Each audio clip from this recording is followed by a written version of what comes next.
हरे कृष्णा। आज के विशेष एकादशी के लाइव सेमिनार में आप सबका स्वागत है। ये विशेष एकादशी है और ऐसे 3 दिन जो आज से प्रारंभ हो रहे हैं वो है आज की जया एकादशी, कल की वरहा द्वादशी और परसों की जो है नित्यानंद त्रयोदशी। तो ऐसा विशेष त्रिवेणी संगम जो आज से प्रारंभ हो रहा है, इसके विशेष उपलक्ष्य पर हम आज जानना चाहते हैं कि कैसे ये अलग अलग जो वैदिक संस्कृति में फेस्टिवल आते हैं, त्योहार आते हैं, विधि आते हैं, वो कैसे मानव जीवन के लिए एक स्वास्थ्य आनंद प्रदान करते हैं और सबसे जरूरी है एक पूर्ण विकास जो मानव जीवन के लिए जो आवश्यक है और जिससे हम पूर्ण आनंदमय शांतमय जीवन पाते हैं। तो आइए आज के विशेष जो एकादशी, विशेष द्वादशी और विशेष त्रयोदशी का संगम के उपलक्ष्य पर हम चर्चा करेंगे कि कैसे ये जो पर्व आए हैं, ये पर्व हमारे वैदिक संस्कृति में आते हैं, उसका हम कैसे लाभ उठाएं, हमारा कॉन्शियसनेस क्या होना चाहिए। ऐसे ये विशेष पर्व के लिए इसलिए जानना बहुत ही जरूरी है। हमारे आज के आधुनिक वैज्ञानिक जो दृष्टिकोण है उससे हम सारा अगर इंफॉर्मेशन लेते हैं तो हम ऐसे विशेष फेस्टिवल का विशेष जो हमें जो अवसर मिला है उसका अवसर उठाएंगे और हमारे जीवन में एक नया परिवर्तन हम अनुभव कर सकते हैं। तो ये विशेष पर्व की जो विशेष श्रृंखला है उसके लिए हम शुरू में भगवान से जो है हम प्रार्थना करते, गुरु से प्रार्थना करते कि वो हमें ऐसा जो दृष्टि, ज्ञान की दृष्टि हमें दे, उससे हम ये जो अंधेरा है, जो दुख का कारण है, उससे हम एक ज्ञान के प्रकाश तक हम चल पड़े। ओम अज्ञानतिमिरान्धस्य ज्ञानाञ्जनशलाकया चक्षुरुन्मिलितमेन तस्मै श्री गुरवे नमः। नमो ओम विष्णुपदाय कृष्णपिष्टाय भूतले श्रीमते भक्तिवेदांत स्वामिनिति नामिने। नमस्ते सरस्वती देवे गौरवाणी प्रचारिणे निर्विशेष शून्यवादी पाश्चात्य देश तारिणे। वाञ्छाकल्पतरुभ्यश्च कृपा सिन्धुभ्य एव च पतितानां पावनेभ्यो वैष्णवेभ्यो नमो नमः। जय श्री कृष्ण चैतन्य प्रभो नित्यानंद श्री अद्वैत गदाधर शिवासादि गौर भक्तवृंद। हरे कृष्णा कृष्ण कृष्ण हरे हरे, हरे राम राम राम हरे हरे। मूकं करोति वाचालं पंगुं लंघते गिरिं यत्कृपातमहं वन्दे श्रीगुरु दीनतारिणं परमानंद माधवं श्रीकृष्ण चैतन्यम। हरे कृष्णा। तो आज के विशेष ऐसे वर्ष के ऊपर जो विशेष 3 दिन का संगम है, ऐसे विशेष पर्व के लिए आप सबका स्वागत करते हैं। ऐसे विशेष सेमिनार में हम ज्ञान तो बहुत ही अर्जित करते हैं, हमारा जीवन ही ज्ञान अर्जित करने के लिए हम जीवन रात जो हम प्रयास कर रहे हैं, क्योंकि ज्ञान से हमें कुछ सबसे जो जरूरी है आनंद हमें प्राप्त होता है। हम ऐसी ऐसी उपलब्धियां हासिल कर सकते हैं जो हम आनंद प्राप्त कर सकते हैं। और लेकिन सबसे बड़ा जो ज्ञान है जो है ऐसा दिव्य आनंद प्रदान करने वाला है, और वो है हमारा जो हमारी भारत देश क्यों महान है, क्योंकि भारत देश में सबसे बड़ी जो हमारी आध्यात्मिक जो संपत्ति है, और आध्यात्मिक संपत्ति ये आधारित है हमारे आध्यात्मिक ज्ञान के लिए। और ये ज्ञान जो वाल्मीकि जो है और व्यासदेव जी है, ऐसे बहुत ही महान ऋषि मुनियों ने अपने लिए ये सबसे बड़ा खजीना संपत्ति हमें गुरु शिष्य परंपरा तक हमारे लिए जो लाए हैं। ऐसे गुरु शिष्य परंपरा के हम सही में हकदार हैं। हम बहुत ही भाग्यशाली है कि हम ऐसे भारत भूमि में जन्म लिए हैं जहां पे ऐसे हमारे जो सारे जो पूर्वज हैं, तो हम जो हमारी जो डार्विन सिद्धांत है, जो आधुनिक हम साइंस के आज विद्यार्थी हैं, हम साइंस के युग के हैं, तो डार्विन सिद्धांत ये रेट्रोस्पेक्टिव स्टडी अनुभव के ऊपर और ऐसी इंद्रियां जो लिमिटेड है उसके आधार पर उनका जो शास्त्र है। लेकिन हमारा सबसे बड़ी संपत्ति आध्यात्मिक, ये ऐसे ऋषि मुनियों ने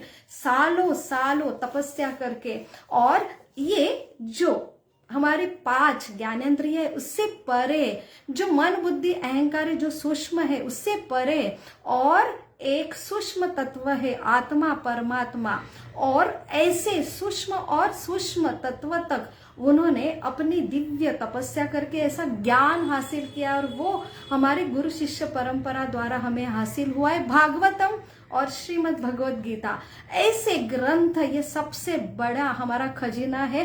और कैसे हम ऐसे खजीना, इसे ओपन सीक्रेट कहा जाता है, ये सबके लिए अवेलेबल तो है, लेकिन हम इसका उपयोग हमारे जीवन में कैसे कर सकते हैं, तो यही एक हमारा मेन उद्देश्य है हमारे आज के जो लाइव सेमिनार का। तो हम आइए जानते हैं कि क्यों हमें ये विधि विधान आते हैं, क्यों हमारे जीवन में ऐसे फेस्टिवल हमें ये आते हैं, क्यों हमारे पूर्वजों ने ये हमारे लिए ये फेस्टिवल मनाना है, ये विधि विधान का पालन करना ऐसा क्यों दिया है। ये हमारी सबसे बड़ी संपत्ति है, बस दुर्भाग्य है कि हम उससे अनभिज्ञ है, हमें सही रूप से पहचान नहीं दिया गया है कि ये क्या है। और इसका साइंटिफिक, सबसे बड़ा साइंटिफिक जो है कि प्रॉपर उसका साइंटिफिक कारण क्या है, तो यही आज हम जानना चाहते हैं। तो सबसे जरूरी, अभी तक हमने चर्चा की एकादशी,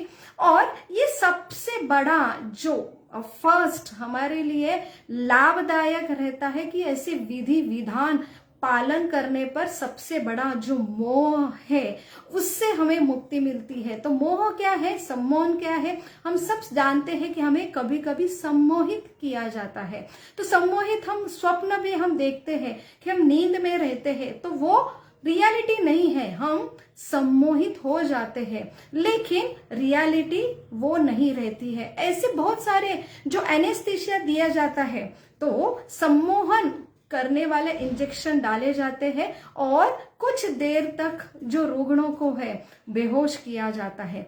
ऐसा ही सबसे बड़ा सम्मोहन हमें शास्त्र में समझ में आता है कि जो रियलिटी है, जो ये सृष्टि की रियलिटी है, हमारी जीव की रियलिटी है, ये सृष्टि के वातावरण की रियलिटी है, और सबसे बड़ी जो यहाँ की रियल समस्या है, ऐसी रियलिटी से हमें बेहोश किया जाता है। हम अनायास, ये सृष्टि में ये नियम ही ऐसा बनाया गया कि यहाँ पे हम जन्म लेते बराबर हमें ऐसा सम्मोहित किया जाता है। इसलिए बहुत ही ऐसा सम्मोहित किया हुआ जो जीव है वो कैसे आनंद में रह सकता है, और उसकी जो सारी क्रियाक्रम है, भले ही स्वप्न में हम बहुत ही खुश है, लेकिन वो स्वप्न ही है, वो रियलिटी नहीं है। इसलिए सबसे बड़ा जो एक गुण धर्म है जीव का, आनंदी रहना। लेकिन आनंद किस स्टेज में है, हम पूरे कॉन्शियस में है, बिना सम्मोहन में है, तो ही वो आनंद कहला जाता है। इसलिए हर जीव का एक सबसे बड़ा अधिकार है कि उसका अधिकार है कि वो आनंद में रहना चाहते, क्योंकि उसका स्वभाव है जो शास्त्रों में वर्णन देते हैं। जीव का स्वभाव क्या है, ये सृष्टि का स्वभाव क्या है, ये सृष्टि के बदल कैसे होते हैं, ये सृष्टि का नेचर क्या है, जिसमें हम रह रहे हैं, ऐसे अलग अलग कर्म कैसे यहाँ पे काम करते हैं, ये काल का प्रभाव क्या रहता है, और सबसे जरूरी इंफॉर्मेशन है कि यहाँ पे चलाने वाला क्रिएटर कौन है, उसका नेचर क्या है। तो ये सबसे बड़ा ज्ञान है जो एक जीव के लिए बहुत ही आवश्यक है। अगर हम सब ज्ञान अर्जित करते हैं, लेकिन ये ज्ञान से अगर हम अनभिज्ञ रहते हैं, तो सहारा जो चीज कर रहे हैं वो लगभग जीरो के जैसे ही है। जैसे मेरे पास इतने जीरो है, लेकिन उसके सामने अगर एक नहीं है तो वो सारे जीरो ही कहलाते। तो एक ये प्रतीक है दिव्य ज्ञान का। इसलिए ऐसा कहा जाता है कि कलयुग में भगवान का अवतार नहीं है, तो भगवान जो अवतार लेते हैं ये ज्ञान के रूप में, श्रीमद् भगवत गीता और श्रीमद् भागवतम ऐसा ये दिव्य ज्ञान एक का प्रतीक है। तो सिर्फ एक जीरो भी है, उसके सामने एक है तो 10 है, लेकिन 4 जीरो है, 5 जीरो है, लेकिन उसके सामने एक नहीं है, वो लगभग 100% उसकी वैल्यू जीरो ही है। तो इसलिए ऐसा कहा जाता है कि हम ऐसे भवसागर में हैं और हमें पता ही नहीं हम ऐसे भवसागर में हैं, और ऐसे भवसागर में ऐसे भयानक जो परिस्थिति है, जो बड़े बड़े जो है मगर है, बहुत क्रोकोडाइल है, ऐसे जलचर प्राणी हैं, और हमें हर पल यहाँ पे डर है, खतरा है। तो ये परिस्थिति होके भी हम एकदम जो सम्मोहित किए जाते हैं, एकदम नींद ले रहे हैं, और ऐसे ऐसे हम क्या देख रहे, स्वप्न देख रहे हैं। तो ये परिस्थिति है हमारी। तो इसलिए कहा जाता है सबसे जो विधि विधान आते हैं उनका पालन करने का सबसे बड़ा फायदा है कि जो सबसे बड़ा सम्मान है, हम अपने एक भूल दिया हुआ अगर रोगी है, वो अपने बल से वो भूल को नहीं निकाल सकता है और वो समझ नहीं पाता है क्या चल रहा है। तो जब जो भूल दिया हुआ डॉक्टर है, जब वो ड्रग्स निकालता है जिससे वो रोगी भूल में, एनेस्थेशिया में वो क्या मूर्छित हो गया है, तभी वो अपनी चेतना फिर से पा सकता है। वैसे ही हम जो सोल है वो अनायास ये प्रकृति में जन्म लेने के बाद, ये प्रकृति की ऐसे 3 गुणों वाली शक्ति है, उसके द्वारा हम क्या किए जाते, सम्मोहित किए जाते, मूर्छायित किया जाता है। लेकिन ऐसे विधि विधान और शास्त्र में ऐसी ताकत रहती है कि वो पालन करते के बाद हम धीरे धीरे ऐसे सम्मोहन से हम बाहर निकलते, फिर हमें रियलिटी का अनुभव आता है, ये हम कौन है, ये सृष्टि कैसी बनी है, सृष्टि के अलग अलग नियम कैसे मेरे ऊपर ये हावी कैसे हो रहे। तो ये मैं सही में कौन सा सबसे बड़ा दुख, सबसे बड़ी समस्या है, तो सबसे बड़ी समस्या जब हम ऐसे भवसागर में अटके हैं, लेकिन हमें बेहोश करके नींद में हमें डाला गया है, लेकिन जब होश में आते हैं तब हमें समझ में आता कि इतना बड़ा भवसागर है, यहाँ पे पद पद खतरा है। जैसे श्रीमद् भागवतम में हम ऐसे अलग अलग भक्तों की जो कथन है, जो शुद्ध भक्त है और वो ऐसे सम्मोहन से परे है, जो भगवान के शुद्ध भक्त है। इसलिए तो भगवान कहते हैं कि 7वें अध्याय में 14वें श्लोक में, देवी ऐसा गुणम मैं मम माया दुरतया, जो मेरे शरण में आते हैं वो ऐसे सम्मोहन से मुक्त होते हैं, और ऐसे जो सम्मोहन से मुक्त शुद्ध जीव है, जैसे हमारे वाल्मीकि है, व्यास मुनि है, हमारे ग्रंथ में जिनका वर्णन आता है,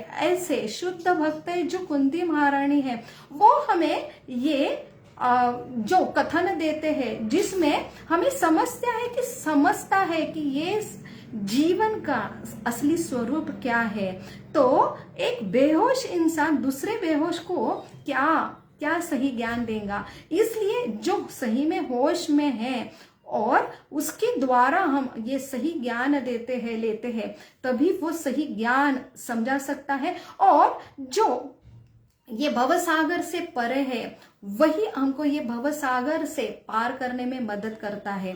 तो कुंती महारानी जो भागवतम में हमें कथन देती है, अपने जो श्लोक देते हैं कि उन्होंने जो प्रार्थना की है, उसमें हमें समझ में आता है ये जीवन की सही रूप क्या है, सृष्टि का स्वरूप क्या है। भागवतम में पहले स्कंद में 8वें अध्याय में 25 नंबर के श्लोक में कुंती महारानी कहती है, विपदा शंतु तत्शाश्वत तत्र तत्र जगत गुरु भवतो दर्शनम यत् स्यात् अपुनर्भव दर्शनम। तो सबसे जरूरी क्या है कि ये जो भव दर्शन है, सबसे बड़ा जो समस्या है जीवन का, जन्म मृत्यु का, तो ये भगवान तुम्हारा दर्शन सबसे पवित्र है और तुम्हारे दर्शन से सबसे बड़ी समस्या है कि जन्म मृत्यु के चक्र में मैं डाला गया हूं। तो ऐसे जन्म मृत्यु से चक्र से मुझे नहीं जन्म फिर से देखना, ये भव दर्शन, मुझे फिर से जन्म में नहीं आना है, क्योंकि सही जो मोह सम्मोहन से मुक्त है वही जीव समझ सकता है जन्म ही बहुत ही दुख का कारण है। क्यों?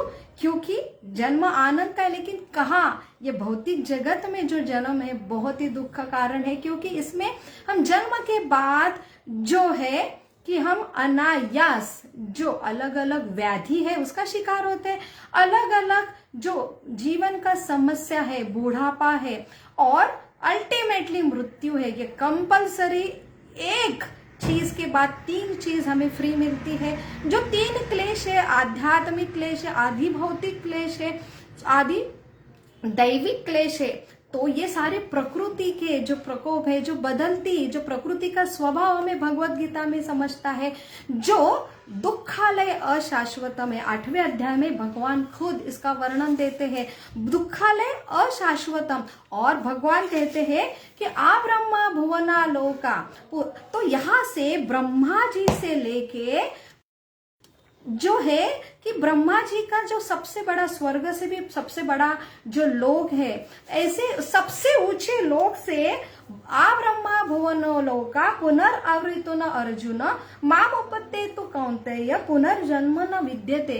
तो सबको ये जन्म मृत्यु कंपलसरी है, मृत्यु कंपलसरी है और ये बहुत ही दुखदाई है। इसलिए ये भौतिक जगत में, चाहे वो आप ब्रह्मलोक में रहो, स्वर्गलोक में रहो या पृथ्वी लोक में रहो, तो सबसे बड़ी समस्या क्या है उसका दर्शन हमें समझ में आता है जब हम विधि विधान जो पालन करते हैं उससे हमें शास्त्र के लिए हम क्या होता है, श्रद्धा निर्माण होती है। श्रद्धा निर्माण होने के बाद हम वो सही में रुचि लेके उनका जो ज्ञान है वो अर्जित करते हैं और ज्ञान के बाद फिर विज्ञान जो हम सही में अपने जीवन में समझ सकते हैं कि ये सही में ये विज्ञान है, उसका अनुभव। भगवान कहते हैं राज विद्या राज योग, ये जो ज्ञान है सबसे बड़ा राजा है और ये आपको प्रत्यक्ष अवगमम धर्मम सुसुखम कर्तुम अव्ययम, ये ऐसा ज्ञान है, सब ज्ञान का राजा है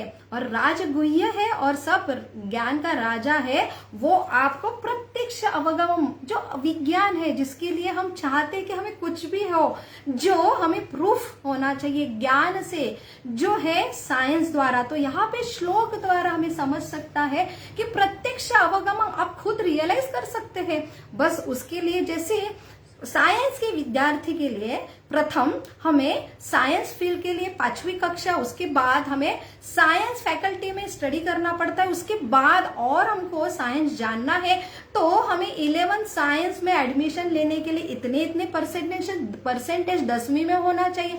उसके बाद और सुपर स्पेशलाइजेशन के लिए हमको अगर मेडिकल में जाना है तो उसमें MBBS, उसके बाद और सुपर स्पेशलाइजेशन MD करना है और हमें माइक्रोबायोलॉजी में स्पेशलिस्ट करना है, केमिस्ट्री में करना है। तो जैसे जैसे आप और ऊपर जाते हैं, जैसे क्वालिफिकेशन के लिए आपको एक एलिजिबिलिटी लगती है, वैसी ही ये ऐसे दिव्य ज्ञान, ये ज्ञान है, विज्ञान है, वो समझने के लिए पहली जो एलिजिबिलिटी है कि आप सिंपल जो विधि विधान है उसका पालन करो। जैसे सवेरे उठो, सवेरे उठने पर ये शास्त्र का पठन करो, सत्संग करो, ऐसे जो आपको ऐसे शास्त्र जो आपको पढ़ाए जाते हैं उनका सत्संग करो। उसके बाद अगर पॉसिबल है तो ऐसे आप व्रत करो, जो आज का एकादशी का व्रत है। और ये जो सिंपल प्रोसेस है आप श्रद्धा से करो शुरू में, उसके बाद आपका जो हृदय जैसे जैसे शुद्ध होता है वैसे वैसे आपकी श्रद्धा और इसके लिए रुचि निर्माण होती है और आप जैसे जैसे इनका जो ये भगवान ये ग्रंथ के रूप में आए हैं, तो इनका हम अपने जीवन में श्रद्धा से अगर हम पालन करते हैं, अध्ययन करते हैं, तो हमारे जीवन में हम उनका प्रत्यक्ष अवगमन जो है रियलिटी, जो हम सही में हम अनुभव करते हैं कि हमारे जीवन में जो हम एक क्या है, एक नचाए जाते प्रकृति के गुणों द्वारा, और हम जो शरीर है वो हम हमारी एक पहचान बना के रखी थी। और शरीर के बाद जैसे छोटा अशिक्षित व्यक्ति है, उसे बस ये भुसावल है, जलगांव है, ये महाराष्ट्र है, ज्यादा से ज्यादा भारत देश है, उसके बारे में ज्ञान है। लेकिन एक भारत के बाहर भी अलग अलग जो अलग अलग देश है, एक पृथ्वी है, पृथ्वी के बाद अलग अलग प्लेनेट है, और इसके बाद भी एक दुनिया है। जैसे जैसे वो ज्ञान में आगे विकास होगा, वैसे वैसे उसे समझ आएंगी। वैसे यहाँ हम सिर्फ शरीर के लेवल पे कि मैं एक शरीर हूँ, और ये इंद्रिय जो आंखों से मैं देखता हूँ उसके ऊपर विश्वास करता हूँ, कानों से मैं सुनता हूँ उसके ऊपर, ज्यादा से ज्यादा मैं बुद्धि और मन को समझ सकता है। तो देखो, बुद्धि और मन ये हम देख सकते हैं क्या? आंखों से हम सुन सकते हैं कि कानों से, फिर भी हम विश्वास करते हैं, क्योंकि ये हमें ये देखने की चीज नहीं है, सुनने की चीज नहीं है, ये अनुभव करने की चीज है। मन हम अनुभव करते हैं, इसलिए हम समझ सकते हैं कि मेरे अंदर जो दिखता नहीं, लेकिन अंदर एक मन है। बुद्धि भी है जिससे मैं ज्ञान अर्जित करता हूं, मैं अनुभव करता है, मेरी थिंकिंग प्रोसेस से मैं अनुभव करता है कि अंदर एक सूक्ष्म तत्व बुद्धि है। उसके बाद अगर और विकास है व्यक्ति का, तो उसे समझ में आएगा एक अहंकार है कि मेरे लाइक डिसलाइक, मेरे थिंकिंग जो सबसे बड़ा सूक्ष्म तत्व है, जो मेरे मन को, बुद्धि को डायरेक्ट करता है, ऐसा अहंकार तत्व अंदर है, लेकिन वो दिखता नहीं है, जो सुना ही नहीं देता, लेकिन है उसका अस्तित्व। और जितना सूक्ष्म तत्व है बहुत पावरफुल है, जो मेरे सारे मन को, बुद्धि को और मेरे इंद्रियों को जो आसानी से देखते हैं, उसके लिए कोई प्रयास की जरूरत है, वो कंट्रोल करता है। लेकिन और विकास होता है जैसे जैसे ऐसे विधि विधान से जो शास्त्र हम पढ़ते हैं, उसके बाद जैसे हृदय शुद्ध होता है, तो और एक विकास होता है, एक रियलाइजेशन, एक साइंस, हमें विज्ञान समझ में आता है कि और एक सूक्ष्म तत्व है कि मैं सोल हूं और मेरा स्वभाव है सत्य चित आनंद, कि सत्य में कभी मेरा नाश नहीं होता है। बुद्धि जो है या मेरा शरीर है वो नाशवंत है, उसमें बदल हो रहे हैं। मैं छोटा था 5 साल का तो भी मैं ही था, उसके बाद 10 साल, 15 साल, 25 साल और 35 जो साल है, और उसके बाद 50 साल, ये मेरे शरीर में बहुत सारे परिवर्तन आ रहे हैं। लेकिन मैं जो हूँ, मैं एक आत्मा हूँ। और उसके बाद हम शास्त्र में देखते हैं कि हमारा मृत्यु के टाइम सिर्फ शरीर बदल होता है, लेकिन सूक्ष्म जो शरीर है, मन, बुद्धि, अहंकार जो हमारे बहुत सारी इच्छा है, वो जैसे एक सुगंध वारा जो है, वारा जो वायु है उसके द्वारा सुगंध एक जगह से दूसरे जगह तक जाता है, वैसे ये जो सोल है, जो सूक्ष्म जो शरीर है, मन, बुद्धि, उसके जो इच्छा द्वारा दूसरे शरीर में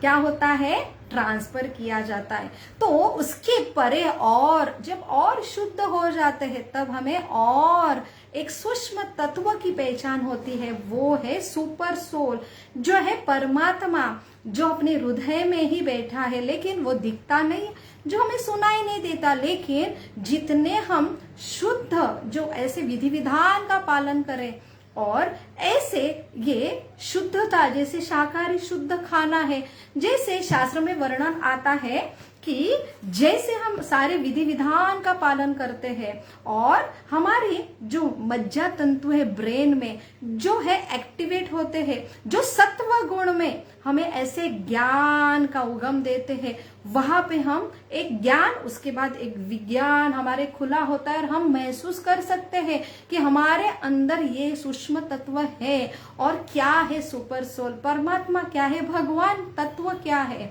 तो जैसे जैसे गुणों द्वारा तो हम खुद अपने जीवन में अनुभवते हैं कि जो बुरी आदतें हैं, तो ये सृष्टि का नेचर है कि ये हमारा सही घर नहीं है, हमें यहाँ पे डाला गया है। तो हमें डाला क्यों गया है क्योंकि हमारा जो मेन केमिस्ट्री, जो केमिकल तत्व है वो बदल गया था। वहां पे हम हमारे मूल जो हमारा घर है भगवान का, वहां पे फिट नहीं हो रहे थे। और वहां हमारा गुणधर्म जो प्रेम का गुणधर्म है, जिसके द्वारा हम भगवान के एक अंश है और एक पूर्ण भगवान है, हम एक सिर्फ छोटे अंश है, उसमें हम हमारा तत्व सही होने पर सच्चिदानंद प्रेम तत्व हम फिट बराबर बैठे थे। लेकिन जैसे एक इच्छा उत्पन्न हुई और एक ईर्ष्या उत्पन्न हुई भगवान से, और एक प्रेम का रूपांतर काम में हो गया कि मुझे केंद्र बिंदु भगवान का नहीं, मेरा खुद का केंद्र बिंदु बनना है। और ऐसा जो केमिकल हमारा स्ट्रक्चर बदल गया और हम यहाँ वहां पे फिट नहीं हुए और हमें ऐसे प्रकृति में डाला गया। क्यों डाला गया? फिर से हम काम से हमारा प्रेम तक जो प्रवास है, हमारा तत्व है, वो हमारा बदलना ये जरूरी है। और इसके लिए भगवान ने ये सृष्टि की निर्मित की कि इस सृष्टि का निर्मित के लिए जो शास्त्र में वर्णन आता है कि एक जेल है जहां पे एक सरकार राजा क्यों जेल की निर्मित करता है? क्योंकि ऐसे लोग जो बंड किए हैं सरकार के विरुद्ध और उनका जो सामाजिक स्वास्थ्य खराब हो गया, वो वहां के लिए, राज्य के लिए हानिकारक है। और उसको ना चाहते हुए भी एक जो अनुशासन, जो शिक्षा दी जाती कि जिससे वो सुधरे। और इसलिए और एक ऐसा भी वर्णन आता है, ये एक क्या है, एक जैसे रोगी के लिए एक क्या रहता है कि जैसे दुखालय, ये सब दुखी जगत है क्योंकि यहाँ पे अपना घर नहीं है, वैसे ये रोग चिकित्सालय है जो हॉस्पिटल है। तो ऐसे हॉस्पिटल की भी उपमा जो दी है ये भौतिक जगत के लिए, यह सब बीमार लोग हैं, किसकी छोटी सी बीमारी, किसकी बड़ी उग्र बीमारी है। तो जैसे हम ये अवसर प्राप्त करके दिया है, लेकिन यहाँ पे हम आजू बाजू में, ये घर रहने का घर नहीं है। कोई हॉस्पिटल में कोई परमानेंट रहना चाहेगा, तो एक जेल में कोई परमानेंट रहना चाहेगा। तो एक ऐसी उपमा भवसागर में दी है, कोई ऐसे भवसागर में, ऐसे जो भवसागर में भले शिप हो, अच्छी हो, लेकिन ऐसे भवसागर में कोई परमानेंट रहना चाहेगा? क्योंकि वो परमानेंट घर है ही नहीं। ऐसे प्रकृति के बारे में हमें इंफॉर्मेशन मिलती है, वो सही ज्ञान है। और फिर इंफॉर्मेशन के बाद ट्रांसफॉर्मेशन, जब हम हमेशा सही विधि विधान पालन करते रहते हैं और फिर हमें सही जो प्रकृति की पहचान मिलती है कि ये कितना दुखालय है। हम सुनते हैं शास्त्र में ये दुखालय और शाश्वत में बदलती वाली ये प्रकृति है। यहाँ पे पद पद विपदा न तेषम, तो पदम पदम विपदा तेषम जो भागवतम में 10वें स्कंद में 14वें अध्याय में 58 नंबर श्लोक में आता है, ये पदम पदम विपदा न तेषम, ये यहाँ पे हर पग पे खतरा है। और जैसे कुंती महारानी कहते हैं कि यहाँ पे विपदा शंतु तत्शाश्वतम, यहाँ पे हर पल में खतरा है। और इससे सिर्फ हमें शास्त्र डराते नहीं है, जो रियलिटी देते हैं यहाँ पे रहने की जगह नहीं है, आपका घर नहीं है। ये प्रकृति के 3 गुण द्वारा आप बंधे हुए हैं। हर टाइम हम कुछ भी छोटा भी कर्म करते हैं, उसकी प्रतिक्रिया का आप शिकार होते, आप चाहे मानो या ना मानो। हर जगह आपको साक्षी ऐसे ऐसे जो 4 दिशाएं, अग्नि है, वायु है, सूर्य है, ऐसे हर टाइम आप 100% सुपरवाइज किए जाते हैं और हर टाइम आप एक कर्म के चक्र में बंध जाते हैं और उसके रिएक्शन का फल आपको भोगना ही पड़ता है। ऐसे प्रकृति में आप फंसे हैं। तो आपको डिप्रेस करने के लिए ये शास्त्र नहीं है, तो आपको सही परिस्थिति का ज्ञान, उसके बाद शास्त्र ऐसे भगवत धाम का वर्णन देते हैं जो वहां पे कोई सूर्य की आवश्यकता नहीं है, जहां पे जन्म के बाद 100% जो व्याधि है, बुढ़ापा है और मृत्यु नहीं है, वहां पे सिर्फ शाश्वत आनंद है। लेकिन हम जब हमारा जो केमिकल स्ट्रक्चर है, गुण धर्म है, हमारा काम है, हम स्वयं के केंद्र बिंदु बने हैं और हमें एंजॉयर बनना है, हमें प्रोप्राइटर बनना है, लेकिन हमारी स्थिति नहीं है प्रकृति की। हम प्रोप्राइटर है, हम क्रिएटर है, हम कैसे फिर इस प्रकृति के एंजॉयर बन सकते हैं। तो हमारी खुद की स्थिति हम भूल गए हैं, और यही एक भूलना, जितना जो हमारी सही स्थिति है कि हम भगवान के सर्वेंट है, उनके एक ममेवांश जीव लोग के एक अंश है। और भगवान ऐसे ये नहीं है प्रोपराइटर हिटलर जैसे कि मुझे सर्व करो, नहीं, लेकिन जैसे पेट को सर्व किया जाता है, शरीर अगर हम समझते हैं, शरीर में हर अवयव काम करता है, किसके लिए? पेट की संतुष्टि के लिए। पेट में जो अन्न जाता है, लेकिन पेट वो खुद नहीं लेता, पेट वो एक एनर्जी तैयार करता है, और जिसके द्वारा हर जो अवयव है उसको वो एटीपी एनर्जी वो जनरेट करके वो प्रोवाइड करता है, और ये एनर्जी से हर अवयव काम करने में सक्षम होता है। तो ये जो नीड है एनर्जी की, वो खुद तैयार नहीं कर सकती। ये फूड लेंगे और ये जो मेरा उंगली है अपने आप एनर्जी क्रिएट करेगा, वो खुद अपने आप ऑटोमेटिक अपना अपना चलेगा, नहीं, वो डिपेंडेंट है ऐसे पेट द्वारा। और पेट का ये कर्तव्य है कि वो एनर्जी सप्लायर है। तो ये जो कोऑर्डिनेशन है, वही कोऑर्डिनेशन एक जीवात्मा और भगवान का है। और भगवान ये हमेशा एक है, जो शास्त्र में वर्णन आते हैं कि वो सबसे जो 4 लोग हैं, 4 प्रकार के जो 84 लाख स्पेसीज में जो अलग अलग स्पेसीज है, कोई एक से जन्म लेते, कोई एम्ब्रियो से जन्म लेते हैं, कोई पर्सपिरेशन से जन्म लेते हैं। तो ऐसे अलग अलग प्रकार के योनि द्वारा जो जन्म ले लिए हुए अलग अलग जीवात्मा है, उनके सबके जन्म के कारण है, वो सबके पिता है, लेकिन वो जो है अजन्मा है, वो क्रिएटर है। और ऐसा पूरा वर्णन हमारे शास्त्र में आता है, और वो सिंगल एक ही है, और वो जो है सनातन है। तो उसका आदि और अंत नहीं है, लेकिन वो सबसे बड़ा है कि तत्व प्रेमी तत्व है। वो सबको प्रेम देना चाहता है, लेकिन उनके इच्छा द्वारा प्रेम करना चाहते हैं, वो कोई जबरदस्ती नहीं करते हैं।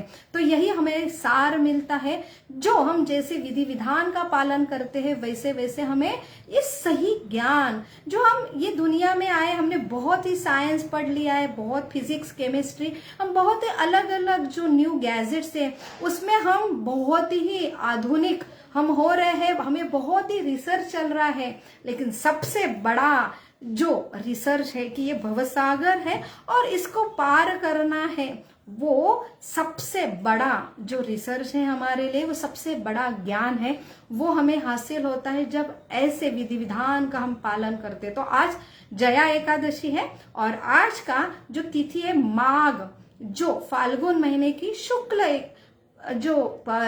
पक्ष की जो एकादशी, उसे भैमी एकादशी जो कहा जाता है, जया एकादशी है। और इसके लिए युधिष्ठिर महाराज का जो हमेशा जो कथा आती है कि युधिष्ठिर महाराज कृष्ण को पूछते हैं ये इसमें क्या छुपा है, तो युधिष्ठिर महाराज एक आइडोल से, एक ऐसे राजा है जो हमारा जो कलयुग है उसके पहले द्वापर युग में ऐसे या आइडियल जो राजा है, एक आइडियल जीवात्मा है, वो अपने पूरे प्रजा को कंपलसरी एकादशी का जो विधि है करने के लिए, वो पालन करने के लिए कंपलसरी करते थे, क्योंकि उसका सबसे बड़ा दायित्व है राजा का, जो प्रजा है उसके ऊपर निर्भर है।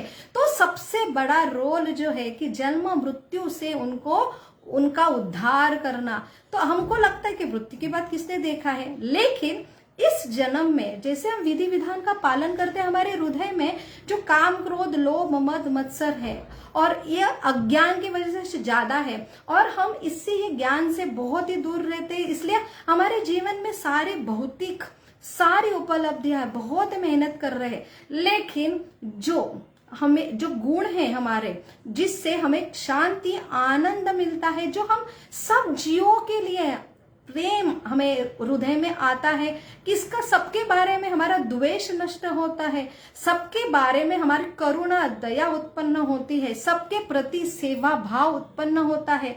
ये एक सबसे बड़ा परिवर्तन आप अपने जीवन में अनुभव कर सकते हैं। वो अनुभव सिर्फ आपके हृदय में जब बदल होगा तभी आप अनुभव करते हैं, आप खुद भी अनुभव कर सकते हैं, और आपके आसपास जो लोग हैं वो भी आपको आपके जीवन में जो परिवर्तन हो रहा है उसका अनुभव कर सकते हैं। तो बहुत ही जरूरी है, विज्ञान है जिसका अनुभव हम खुद भी कर सकते हैं अगर ये विधि विधान का पालन हम करते हैं, और हम सब हमारे आजू बाजू जो हमारे फ्रेंड सर्कल है वो भी हमारे जीवन का परिवर्तन भी अनुभव कर सकते हैं। तो ऐसा ये प्रत्यक्ष अवगमन देने वाला जो है शास्त्र, जो दिव्य ज्ञान है जो हमारे शास्त्र हमें देते हैं। तो आज जो है जया एकादशी है, और जो पालन करने के लिए सबसे बड़ा, जैसे हम पिता है, भागवतम में भी ऐसा वर्णन आता है, ऋषभ देव कहते हैं कि एक माता पिता गुरु बनने का आपको अधिकार नहीं है। अगर आपके ऊपर जो आश्रित है, डिपेंडेंट है, उनके लिए आप अगर जन्म मृत्यु को परे करने के लिए आप उनके लिए कोई प्रयोजन नहीं करते हैं। तो सबसे बड़ा जो हमारी रिस्पॉन्सिबिलिटी है कि हम अगर माता है, हम पिता है, तो हमारे पुत्र को उद्धार, सबसे बड़ा ज्ञान है कि जिससे, और ऐसा विज्ञान है कि हम समझे कि हम जन्म मृत्यु में पड़े हैं, हम ऐसे दुर्गुणों में फंसे हैं। तो हमें सबसे बड़ा ये विधि विधान ये हमें मदद करते हैं कि हम ऐसे दुर्गुणों से जब मुक्त होंगे तब हम सही अधिकारी होंगे कि जन्म मृत्यु के चक्कर से हम ये भौतिक जगत के जो चंगुल में फंसे, ये नियम में फंसे हैं, उसके लिए हम हमेशा ये मुक्ति पा सकते हैं ऐसे विधि विधानों के द्वारा। तो कोई भी जीव को ये बंधन, ये विधि विधान पालन करना अच्छा नहीं लगता। क्यों? क्योंकि सही में हम भगवान जो स्वराट है, वो ऐसे स्वराट के हम पुत्र हैं, लेकिन हम यहाँ पे हमारा घर नहीं है। घर में कैसी खुली जो मौसम रहता है, माता पिता है, कुछ भी करो, कोई नियम नहीं है। लेकिन जैसे हम स्कूल में प्रवेश करते हैं, जैसे हम कोई हॉस्पिटल में प्रवेश करते हैं, तो ऑटोमेटिक वो हॉस्पिटल का या स्कूल के नियम के हम बंधनकारी हो जाते हैं, और नहीं करेंगे तो हम क्या हो जाते हैं, जैसे हॉस्पिटल में एडमिट हुए हैं अच्छा होने के लिए, अगर बंधन हम नहीं, ये डॉक्टर ने दिए हुए कुछ विधि विधान है, जैसे कुछ करना है पथ्य, कुछ नहीं करना है, कुछ गोलियां लेना है, नहीं करेंगे तो हम और बीमार पड़ेंगे, क्योंकि हमें दाखिल उसके लिए तो गया है। और इसलिए हमें यहाँ पे भौतिक जगत में ये विधि विधानों का पालन इसलिए किया जाता है कि पूर्ण शाश्वत रूप से हमको स्वराट बनना है, एंजॉयर बनना है, सही रूप में हमको फिर से हमारे सही गणतंत्र हमें हासिल करना। तो एक छोटी सी विधि विधान हमें पालन करना है। तो यही हमें शास्त्र से ये ज्ञान मिलता है। तो वो ज्ञान मिलने पर हम सीरियसली उसका पालन करें, और ये छोटा सा विधि विधान बड़ी हमें उपलब्धि हासिल कर सकते, वो अपने जीवन में हम अनुभव कर सकते। कल वराह द्वादशी है, जो वराह भगवान है, जो एक सबसे 84 लाख जो योनि है, पशु योनि है, तो उसपे भगवान एक निम्न जाति के पशु का अवतार लेते हैं, जो हिरण्याक्ष जैसे असुर है, जो कश्यप और दीति के पुत्र है। और वो उनका वर्णन आता है कि वो एक भगवान के जय विजय जो पार्षद थे, उनको कुछ गलती होने की वजह से पृथ्वी पर 3 असुर के जन्म लिया। तो उसमें ये जुड़वा जो हिरण्याक्ष, हिरण्यकश्यपु, ये उन्होंने जन्म लिया। तो हम बहुत ही स्टोरी, हमें क्लाइमैक्स, आनंद, मनोरंजन के लिए बहुत पसंद रहते, इसलिए हम अलग अलग सीरियल, पिक्चर, सिनेमा देखते हैं। तो ये हमारे जो व्यास मुनि ने ऐसे महाभारत, ऐसे अलग अलग पुराणों में ऐसी कथा है कि हमें वहां मनोरंजन के साथ हमें ऐसा ज्ञान और ऐसी शुद्धता हमारे हृदय में मिलती, इतना बड़ा क्लाइमेक्स के अलग अलग हीरो विलन की स्टोरी मिलती है। तो इसलिए हमें ये शास्त्र अगर पढ़ने की आदत लगी तो हमें कोई मनोरंजन की आवश्यकता, इनफैक्ट हम मनोरंजन से हम और जो काम क्रोध हम हमारे हृदय में धारण करते हैं और हम सही में तनाव मुक्त के लिए जाते हैं और तनावग्रस्त होते हैं।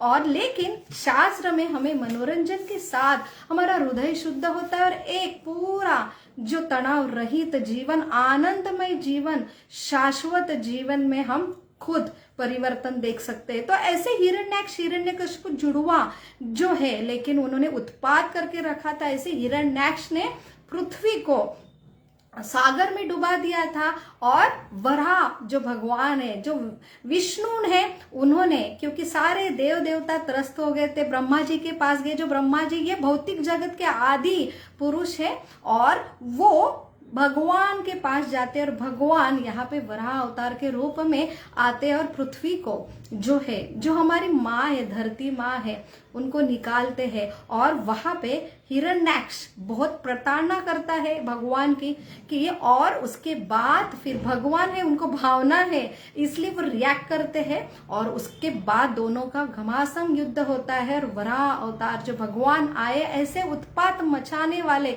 जो जीवों को परेशान करते हैं, ऐसे नकारात्मक जो शक्ति है उनका संहार करते हैं। तो इसलिए ऐसा बोला जाता है कि भगवान कहते हैं जो जन्म कर्मच्च में दिव्यम यो में एवं यो व्यक्ति तत्वता त्वक्ता देहम पुनर्जन्मम नैति मामेति सो अर्जुन। तो भगवान कहते हैं कि जिसने मेरे जन्म का कारण जो तत्वता समझ सकता है वो ऐसे फिर से जन्म मृत्यु में नहीं आता है। जन्म मृत्यु के चक्कर से, भौतिक जगत से कम जो है, जन्म मृत्यु के चक्कर से हमेशा हमेशा के लिए मुक्त होता है। तो इसलिए हम भगवान का जो प्राकट्य है वो हमारे सारे पूर्वज हम देखते हैं, हम सप्त ऋषि है। हमारा अगर गोत्र पूछा जाए, कोई बोलेगा कश्यप है, कोई बोलेगा भारत है, तो भारद्वाज है। तो ऐसे अत्र ये सप्त ऋषि जो है, कश्यप ऋषि के ये पुत्र है। तो हमारा जो डार्विक सिद्धांत बोला जाता है कि हम पहले बंदर थे, तो ये सिर्फ रेट्रोस्पेक्टिव हमारे सिर्फ ये इंद्रिय है जो अपूर्ण है, उनके ज्ञान से आया हुआ ये है, वो सही नॉलेज नहीं है। ब्रह्म यहाँ पे शास्त्र में हमारा पूरा जो वंशावली दिया है कि हम किसके किसके किसके किसके वंश थे। अल्टीमेटली ब्रह्मा जी से लेके गर्भोदय विष्णु, कार्यदायक विष्णु, फिर विष्णु और कृष्ण से हमारा उगम होता है। ये पूरा वंशा अगर आप पूरा 18 स्कंद भागवतम में देखेंगे, उसमें 8वें 9वें स्कंद में तो पूरा जो सूर्यवंशी चंद्रवंशी उसमें पूरा वर्णन आपको आता है, आपके सप्त ऋषि के ब्रह्मा जी तक। तो ऐसा ये हमारी रियलिटी हमें दर्शाता है हमारे शास्त्र। तो ये भगवान अवतार क्यों लेते हैं, ऐसा क्यों लीला करते हैं, ये बहुत ही जानना जरूरी है। और ऐसे ये श्रवण से हमारा हृदय शुद्ध होता है और हम जन्म मृत्यु के चक्कर से मुक्त होते हैं। और आते हैं हमारा तीसरा दिन जो आने वाला सोमवार है, जिसमें नित्यानंद त्रयोदशी है। तो कल वराह द्वादशी है और जिसमें प्राकट्य वराह जो भगवान का, और उसके बाद आता है नित्यानंद त्रयोदशी। तो काफी लोग नित्यानंद भगवान के बारे में नहीं जानते।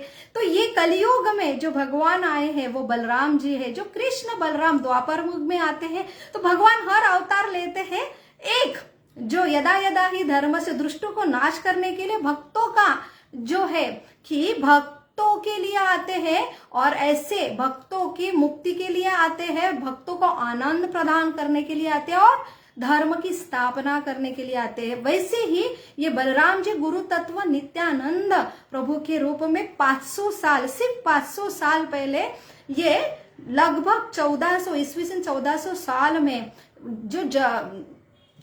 जो कलकत्ता के पास एक चक्र, एक ग्राम है, एक छोटा सा गांव है, उसमें उनका जन्म हुआ है। और उनके जो 14 जब वो लगभग 25 साल के हुए, तब उनका जो पहले 12 साल उन्होंने वो ग्राम में, वो गांव में रहे। उसके बाद उन्होंने पूरे जन हित के लिए उन्होंने संन्यास लिया और पूरा भ्रमण करते गए, पूरे देश में भ्रमण किया।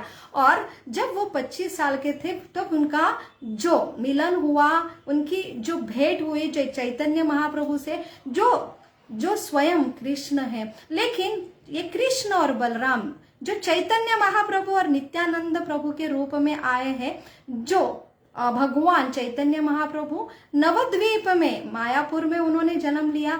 और ऐसे जो भगवान है, लेकिन वो भगवान बन के नहीं आए, सिर्फ भगवत जो भक्त है उनके लिए वो भक्त बन के आए। और हमारे जैसे जीवों के लिए सबसे बड़ा ये भव सागर पार करने के लिए एक सिंपल विधि लेके आए हरे कृष्णा कृष्ण कृष्ण हरे हरे, हरे राम राम राम हरे हरे। ऐसे ये कलियुगी है जो मंद सुभज्ञ भाग्य है, उनका मंद भाग्य है, मंद स्मृति है, कुछ नहीं कर सकते, कोई तपस्या नहीं कर सकते, कोई विधि विधान का पालन नहीं कर सकते हैं। उनके लिए सिंपल विधि, ये जो भगवान है हर युग में ये ऐसे जो फंसे हैं भौतिक जगत में, ये इतने जन्म मृत्यु चक्कर में फंसे, दुख में फंसे, उनको उठाने के लिए प्रकृति का जो नियोजन है कि कैसे ये फिर से जल्दी अपना जो हमारा केमिकल स्ट्रक्चर बदल गया है वो प्रेम तत्व में बदल के फिर से भगवान के जो नित्य धाम में, जहाँ पे पूरा सच्चिदानंद आनंद है, चिन्मय ऐसा धाम है, चिंतामणि ऐसा धाम में फिर से लौटे।